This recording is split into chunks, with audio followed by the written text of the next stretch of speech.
Hello friends, welcome or welcome back to my channel. I'm Lena, a stationery addict sharing my love for digital planning, journaling, and stickers. If you enjoy monthly plan with me's, flip throughs, and journal with me's, you have come to the right place.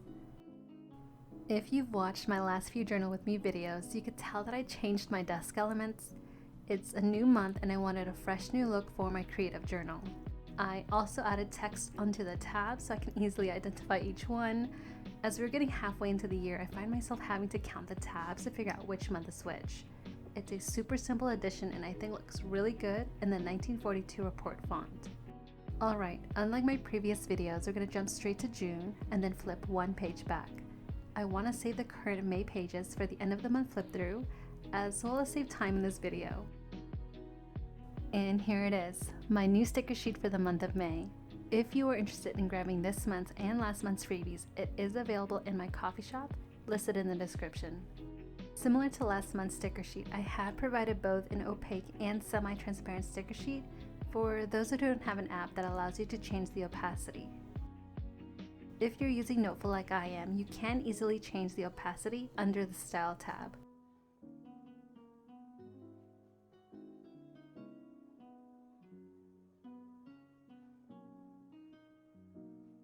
For those who are new, I am using a custom notebook Ellie made for me, but I will link a similar notebook below in the description. As always, I do have my photos prepared in advance.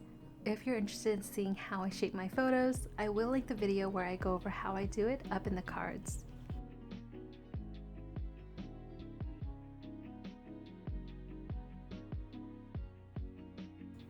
So usually when I journal, I have each page dedicated to a day, but for this spread I'm going to use both pages for the 16th. One side will be a page filled with stickers, and the other will be dedicated to my journaling.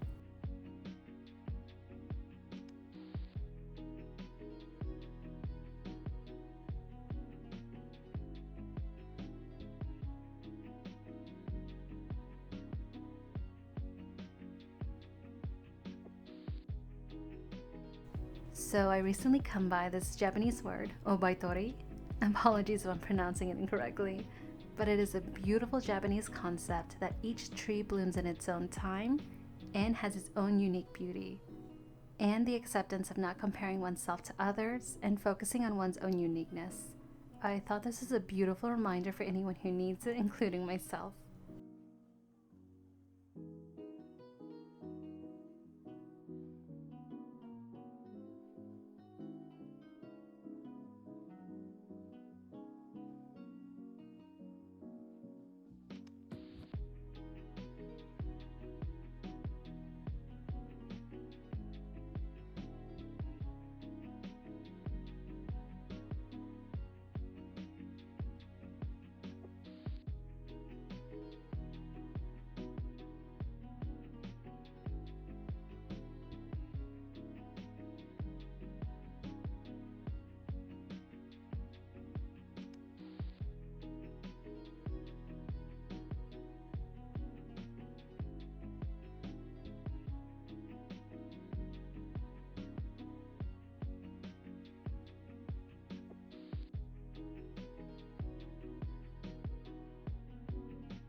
Alright, now for my journaling page.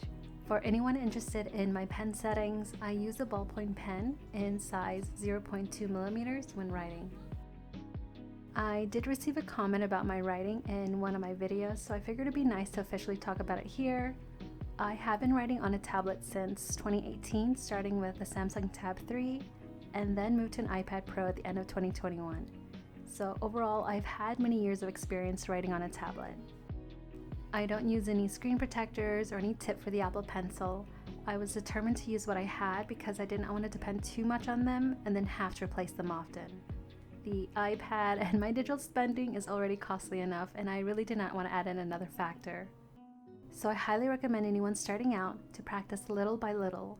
It did take me a long time to get used to writing on a screen and then having it feel normal, but of course over the years it starts to feel completely natural to me just from daily practice. And voila!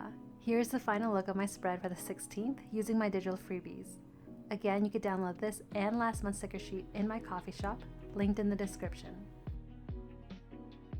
Thank you guys so much for joining me on my 10th Digital Journal with Me video. I can't believe we are now in the double digits. I look forward to continuing this journey with you, and I hope to see you all in my next video. Until then, happy journaling, friends.